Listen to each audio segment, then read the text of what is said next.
With Genshin's new version coming next week, I want to recap the last Ochkanatlan questline because I didn't get to make it in this channel last time. Just for context, I was doing my final year project, hence why I didn't make it. This was recorded in November, by the way, this footage that you're seeing. That's how long it has been sitting on my laptop. But I already graduated, and today I thought this is the great opportunity to finally create a recap for you guys to refresh your mind on what happened during our last little buddy questline before we continue on to the next one in the next update. Also, I didn't notice, heck, a lot of people didn't notice it until I researched for my mini theories in my last live stream recap video, but we do get to learn a lot more about the Three Moon Sisters from Ixlel, you know, that one goofy dragon statue we met in Ochkanatlan. Yeah, her. Even the whole Ochkanatlan questline itself hinted at the Three Moon Sisters so many times, yet none of us notice it. We'll talk more all about those in the theory section. In any case, get comfy because we are going for a good ride. In the recap section, I'll be referring to the little buddy as the name I chose for him, Terra. Also, Waksaklah Hunubahkan and the Sage of the Stolen Flame are the same person, just in case I need to remind you. So if I refer them to the Sage or his name, they're the same person. As always, don't forget to give this video a like and comment so the channel can be noticed by the algorithm. My name is Gitsune and I make lore and commentary videos on this channel to keep you company. The quest starts with us getting shot by this purple dragon. Rude, but okay. The gang found an ancient letter saying there are plenty of travelers entering the city in order to find the Jade of Return. The traveler, Paimon, and Terra decided to explore Ochkanatlan in order to find the next golden entreaty along with the Jade, and this is where the second patch of Little Buddy questline officially starts. Lost Traveler in the Asian Realm. After getting attacked by ravaging abyssal monsters and trapped inside a building, we meet with Bona, an explorer from Flower Feather Clan. Something doesn't feel right about her because she doesn't know what Adventurer's Guild is despite being an experienced explorer.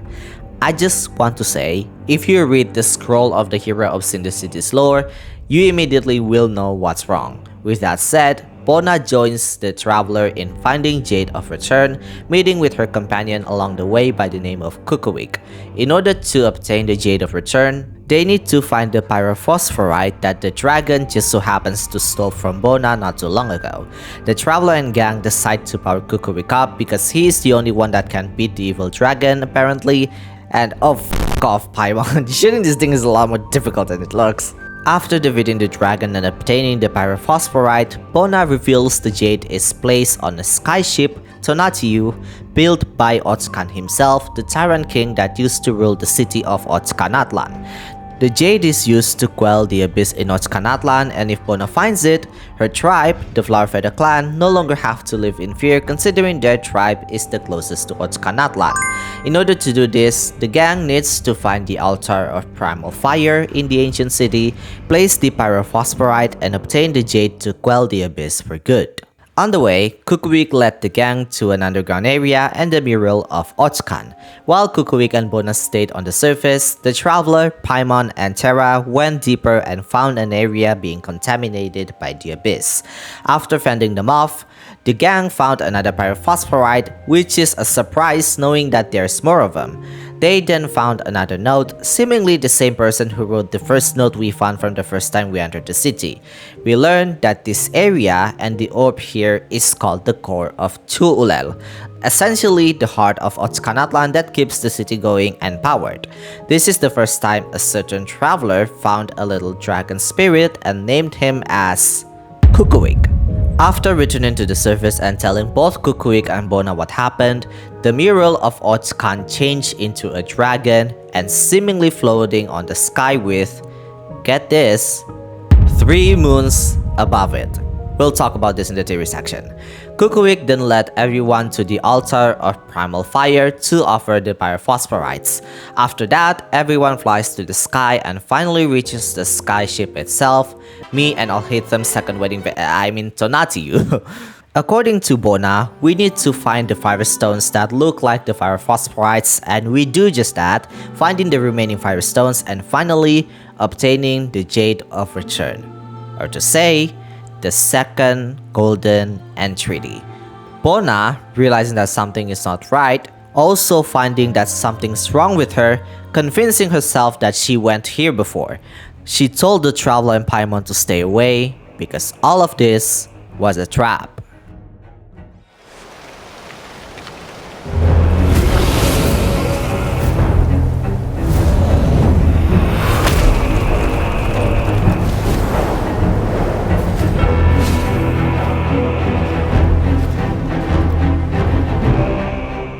The evil dragon took the golden entity, so everyone tries to chase it, leaving Bona and Terra behind.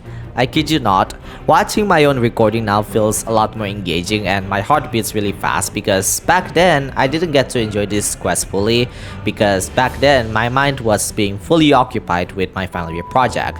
This really goes to say how much I really love this game's exciting and thrilling lore if I really get to enjoy this. Kukuik shoots the dragon and good lord, it shoots the dragon and create a very deep hole.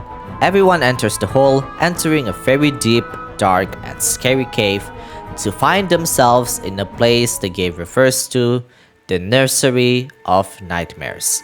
This place is insane because this place resembles the Night Kingdom, and if not, it is the Night Kingdom in itself. If you see the sky, there's a very vague and faint looking nail that looks exactly like the celestial nail that we always see when we enter the Night Kingdom to do the local boss challenges. There is no way this place is a coincidence.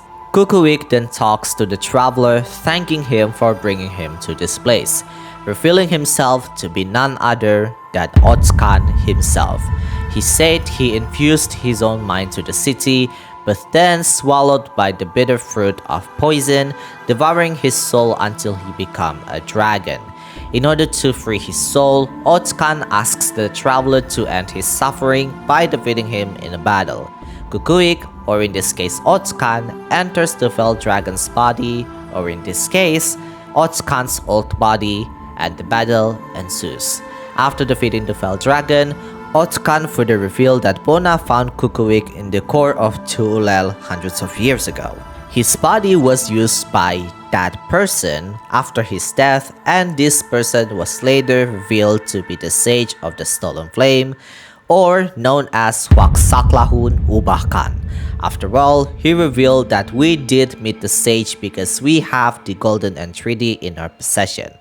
The Golden Entreaty can indeed tame the Abyss in Natlan, but not the way we might expect it to be. Just like Terra, Ochkan is also a dragon who has the Flame Lord's blessing, and in order to keep Ochkanatlan under his control, he separated himself and his draconic aspect and stored it in the core of Ixlel. The core's explanation has a quite convoluted explanation, so we'll talk about that in a bit once we move on to Ixlel's quest. He then further reveals a few of the memories he sees by himself when his mind is still in control of Ochkanatlan. Now these memories are very lore relevant, so I'll be explaining them in a bit more detail. Bona's father went on an expedition with his comrades from the Collective of Plenty, Science of the Canopy, and Children of Echoes. Two of these people are people that we met before by the name of T2 and Lekba. Kopan, according to the scroll of the hero of Cinder City's goblet, is the founder of Saurian Relic Association, the same group that Mangku was in. Considering that T2 and Lekba are NPCs that we met before, this means that both NPCs that we encountered during our adventure in Natlan are none other than Huitzilopotchli Nubakan himself. I mean, even this T2 is not even trying to deny it. Also, what are the odds that after we finish Lekba and T2's quest, we are transported into the Night Kingdom? Even the people in the Night Kingdom, presumably seelies or angels at this point, warned us about this. Like the first one in T2's quest, they said, "Go now, but beware of fearful instigators," and the ends plotted by those bearing ill intent. Lekba's quest is even more straightforward. Trust not lightly the so-called vision of the sacred mountain. Reject his promise. Anyways, let's move on to the second memory. The second memory is the dispute between the Sage and Ochkan, where the Sage was furious that Ochkan, His son broke the oath that the sage and Xbalanque created for the era of peace between humans and dragons. The sage even mocked Ochkan for his wishful thinking of wanting to create a civilization of humans, and only humans can live in such a place without dragons or angels living in it. To be fair, the sage is right, and it's ironic for Ochkan to do so, especially because he himself is also half dragon, half human, and his Flame Lord's blessing power is pretty much the reason why he got some intel from Ixlel. Not only Ochkan broke the oath, but also opened door to malevolent forces into the land, which likely meant the Abyss. Ochkan was meant to be the next Pyro Sovereign, to become the new ruler of Dragonkind, and of course, humanity. But the sage himself doesn't even feel that keen with the idea of having humans in the world that he envisioned. Anyways, the only way for humans to honor the pact with the sage is to connect both golden entities and bring it to the volcano of Tollan, activating the Huitzilopotchli to activate the cataclysm that will scour the world, but new civilization of both humans and dragons will be born after. The sage ended the conversation by telling Ochkan that he will take Ochkan's dead body, as Ochkan is part of the sage's experiment. The second memory ended with Ochkan revealing that he split his body and mind to fight against the Abyss with his people, only to end up harming them even more. The third memory is when Ochkan, in the form of Kukuik, arrived at Tonatiuh with Bona. In this memory, it seems that Bona was talking with someone else, which is likely Waxaklahunubahkan himself. Bona realized that there is no Jade of Return and there is no weapon that can repel the Abyss for good, and in fact, this treasure, or to say the golden entity, is hazardous and should not be touched by anyone. This is where it gets interesting because Bona says that the world has fallen into a disaster because a subterranean kingdom triggered something that caused chaos to ensue. Subterranean kingdom here is more than likely to be the city of Tollan, but we'll talk about that later. In anger, knowing that all of this is a lie and everyone who sacrificed themselves went here for nothing, Bona and Kukuik attacked the sage, but Bona's life was ended up taken by the sage's hand, and Kukuik was unable to save her life, regretting his powerless self. This scene, not gonna lie, it's very sad because Bona came to Tonatiuh basically for nothing and her life ended under the hands of the sage. The final memory is a mysterious being who talks with Waxaklahunubahkan himself. He showed a mural of evolution. A primordial being evolved to dragons, and dragons evolved to humans until they walk into the stairs of heavens. Evolution has always been something that dragons had, and we see this many times in game. Being a pep is the best example that we have witnessed so far. The sage refers to the descender tossed them into Tevad, which further confirms that Nahida's theory that the heavenly principles being the first descender is indeed correct. This also confirms that the heavenly principles didn't create humanity in Tevad, but brought them from somewhere else and tossed them into the world. Anyways, Xiuhqadal faked his death, presumably to hide from the heavenly principles. The dragon civilization then grew to decline, and eventually, Xiuhqadal got corrupted by the Abyss, causing him to wreak havoc in the old Natlan. The sage, however, found hope in humanity, liked humans, and even lived with them in order to save his race. He even nurtured his half-dragon, half-human son in order to slay the decrepit Xiuhqadal to become the next Pyro Sovereign, only to end up Xbalanque to be the one slaying the dragon and his own son would betray him. He then reveals that the Jade of Return is nothing but a lie, a trap that he created to lure lions of Natlan, or in this case could likely mean the great warriors from the human race. All the souls he devoured become his masks, and in fact, he reveals to the mysterious creature that this is not the first time they met. The sage referred to Ochkan who won the bet to believe in humanity, likely referring to the Act 4 of Natlan's Archon quest, but to the sage, the dragons cannot continue to bet with humanity like this because again and again, the world will likely to encounter the Dark Four once again, or in this case, the Abyss. The mysterious being was soon revealed to be none other than Terra, and the sage ended this conversation, telling Terra that everything falls into his hands, or in this case, by the hand of the chosen of dragons himself. I feel bad for those naming this story as something funny because this clearly ruins their experience in this case. Like, imagine you're having a serious moment and then the sage says, "I believe in you, Fat." The traveler wakes up, finding the dead remains of Ochkan. Finally, his soul has been freed and returned to the Night Kingdom. The traveler tells Paimon everything he saw. Worried about Terra, they hurry back to Tonatiuh, thankfully finding him all fine. It's unclear whether Terra met with the sage just now or not, but judging from the way the murals state at the current moment, it's likely that their meeting was a long time ago. The traveler, Paimon, and Terra take the golden entreaty with them, promising that they will tell the world about Bonus Adventure, and this is where Ochkanatlan questline officially ends. After you finish the quest, you can find bonus goggles which have more notes left by her, the same handwriting as when you found the other notes across your adventure.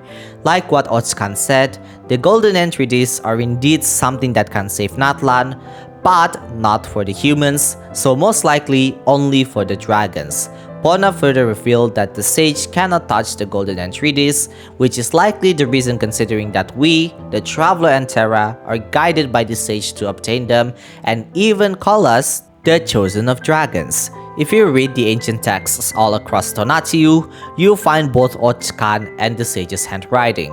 Ochkan basically says to not bow down under your Huitzilopotchli nor befriend the dragons, and he reveals the sage does not care about the humans and only care for evolution. He then reveals that parafy ships can no longer evolve because they lost their sovereign, therefore losing the elemental purity, something that we once again learn from Enkanomiya.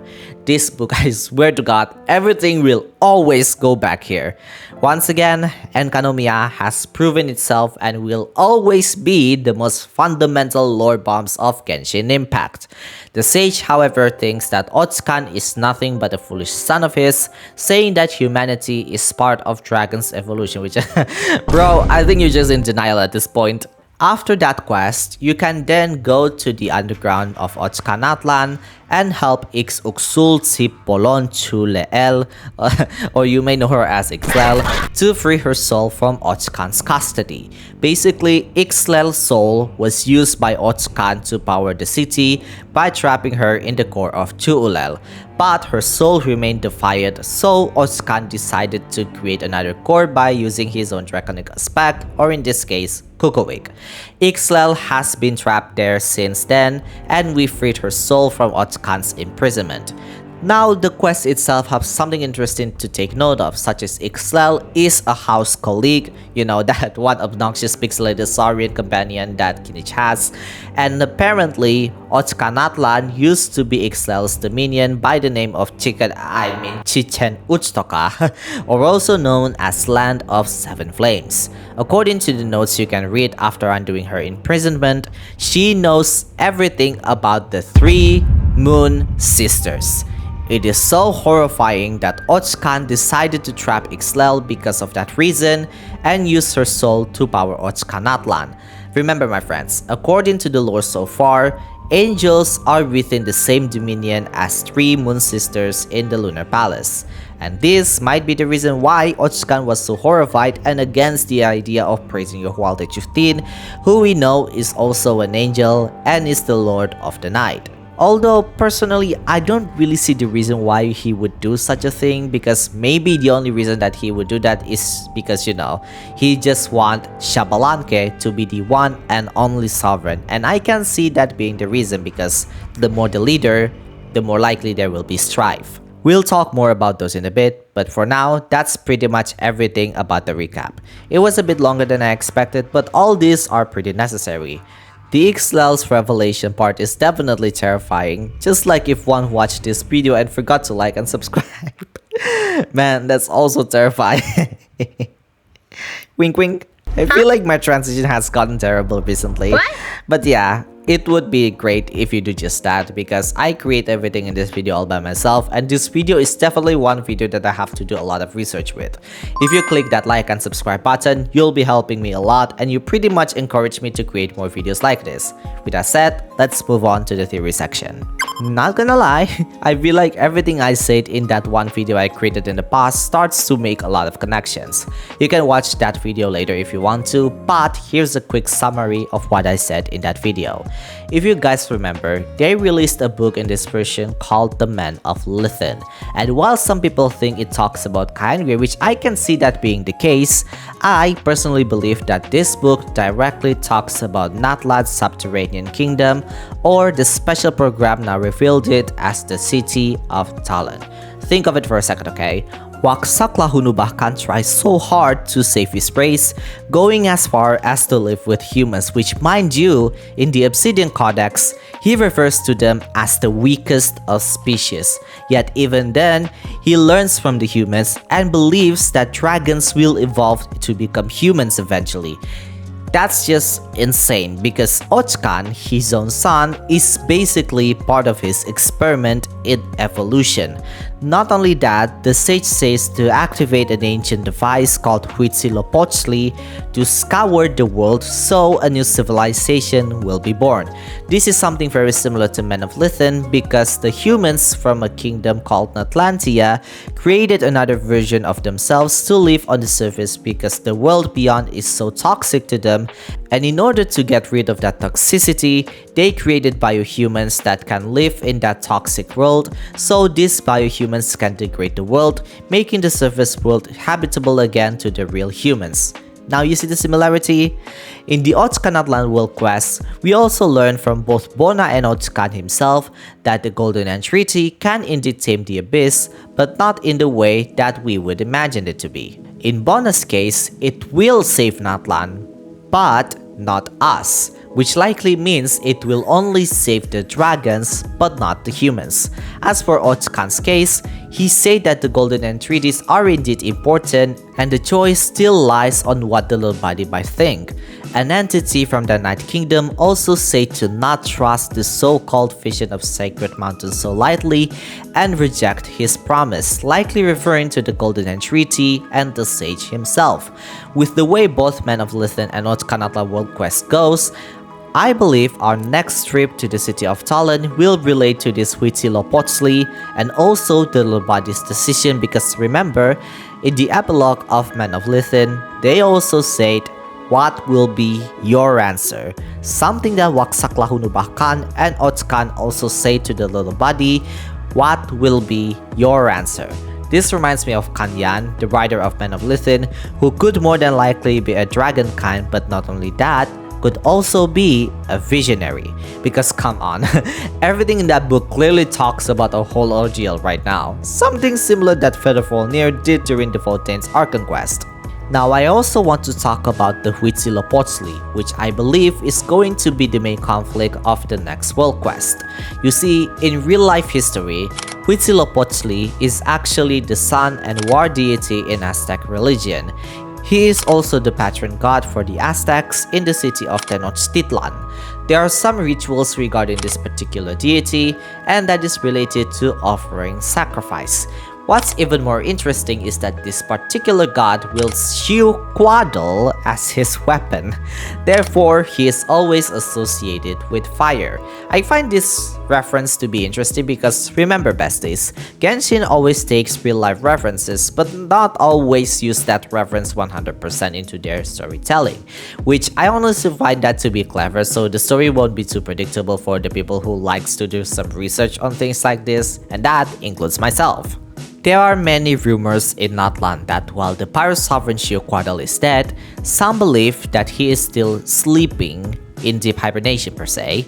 And you know what's even crazier? The one who said this is none other than Mangku himself when we were trying to obtain the first golden entreaty. If you watch my last video, you know that Mangku is not Mangku because he is already dead and proven to be dead in one of many Ochkanatlan notes that you can find. So, who is this guy then? Well, who else? Huitzilopotchli. So, knowing that he is the one who said that, then we might find the Power Sovereign's real body in the city of Tollan and presumably could likely be in Huitzilopotchli. But what is this Huitzilopotchli? Why is it so important? So far, there really isn't much information about this particular thing in Genshin, but we can try to at least predict what it is. I think we can all agree that this could likely mean either electing the next Power Sovereign or reviving the Power Sovereign, considering all this needs to be performed by Saurians with Flame Lord's blessing, and the golden entreaties are the eyes of the Power Sovereign.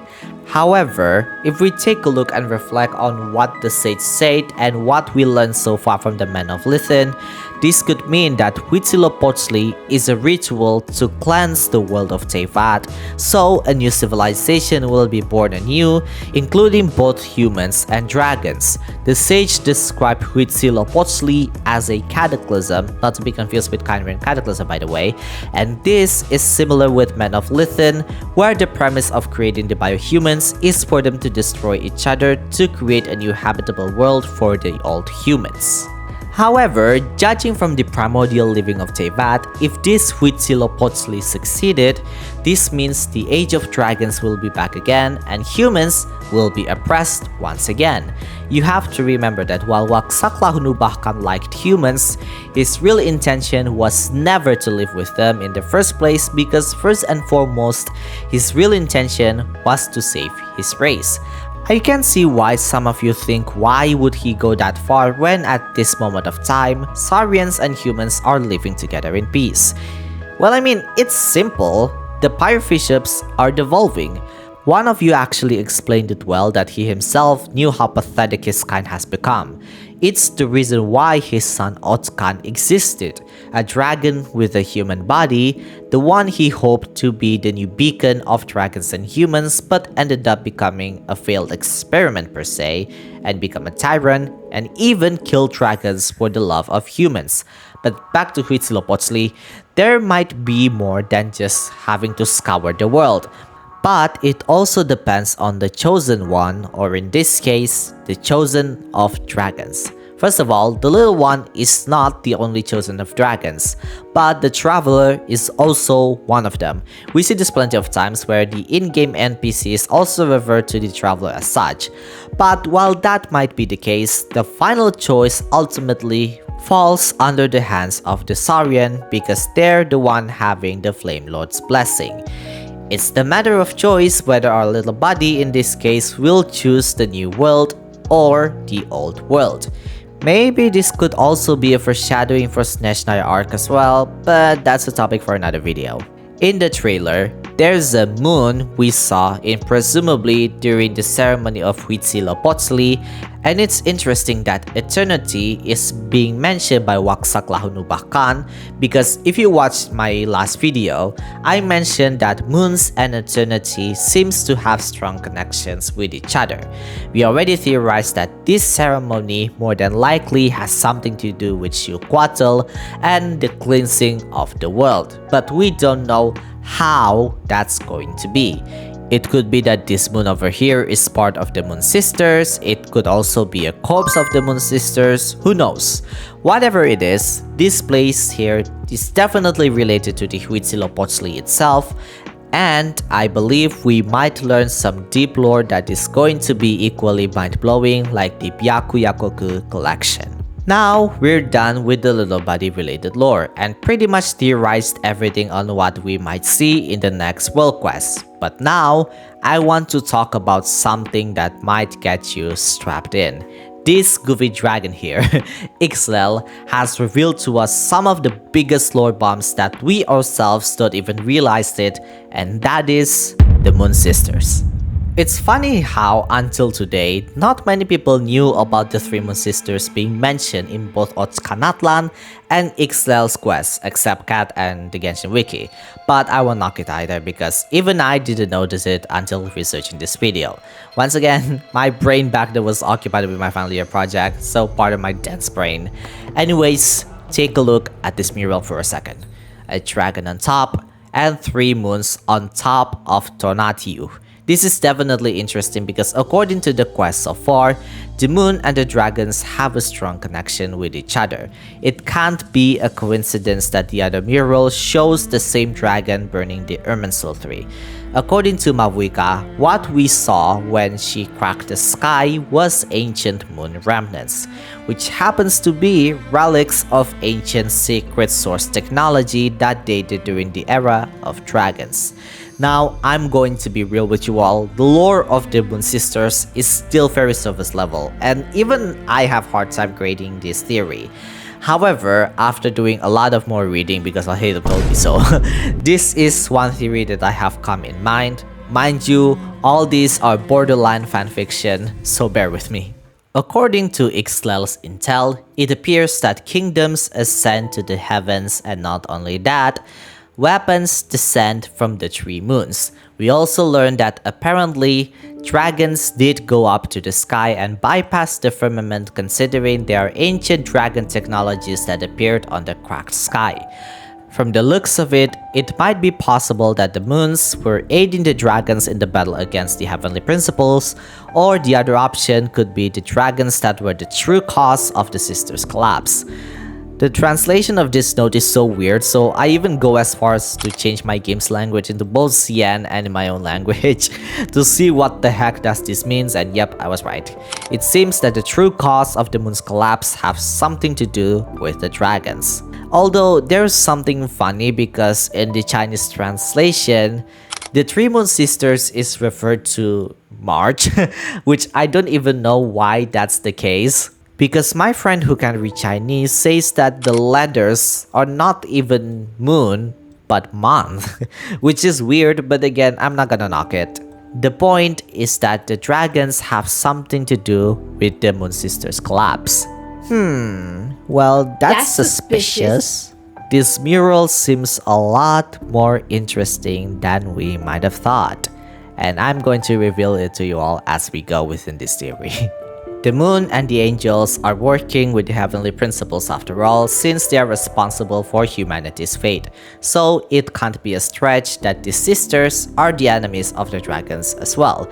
Of course, we have a very little clue or even origins of what the sisters are, but we can always theorize on what we know of so far from the lore, and from what I got here, Ixlel got the most hint, which I am surprised that there's not a lot of people talking about it.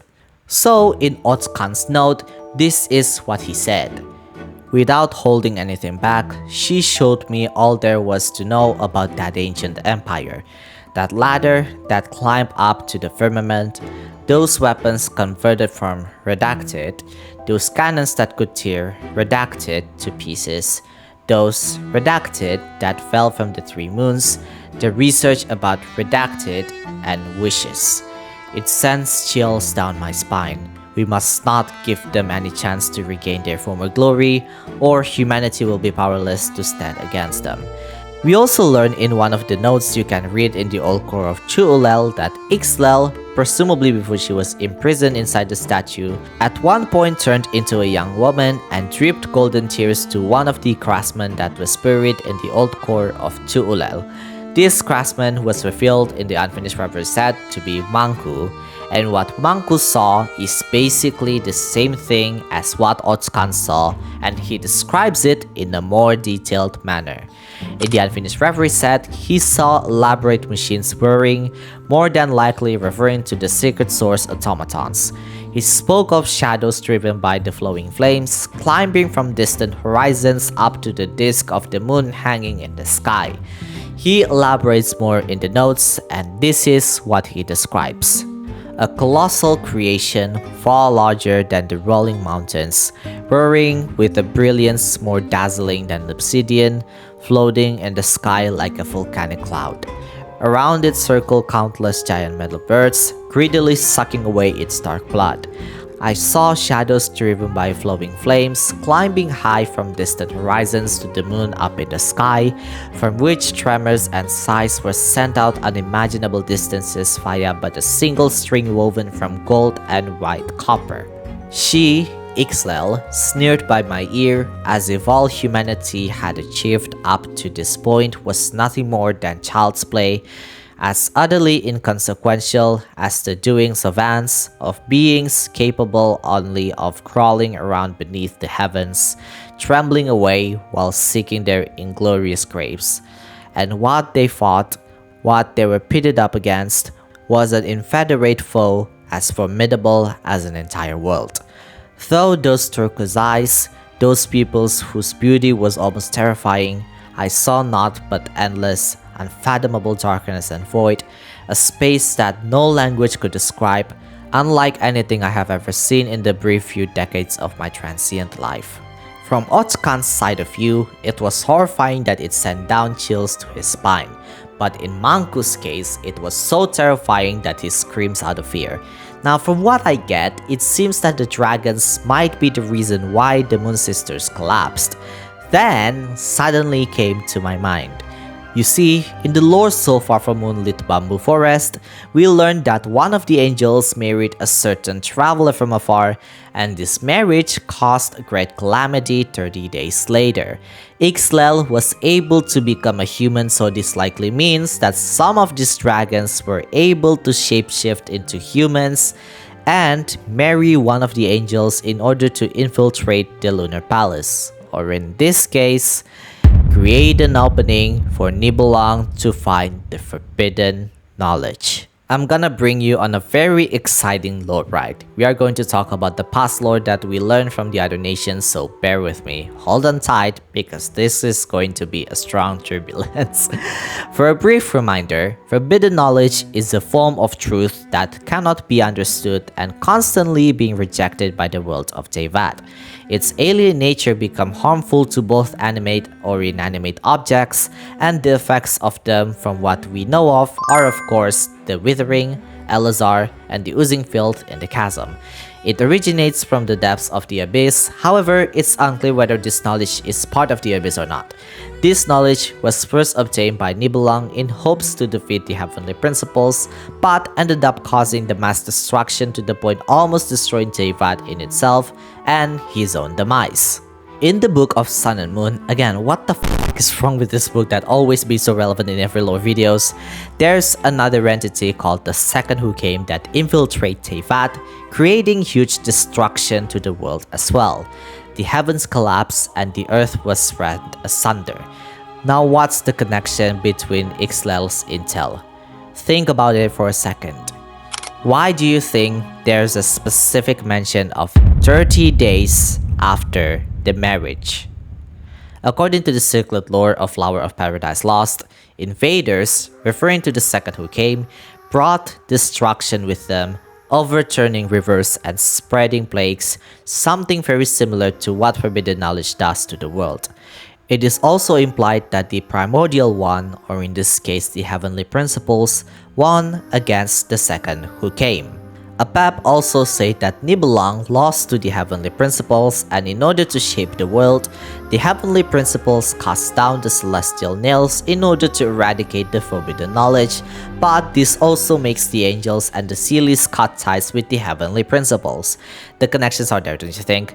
If we remember from what Bona said, the subterranean kingdom triggered something that caused chaos to ensue, likely referring to both city of Tollan and Chichen Uchtoka.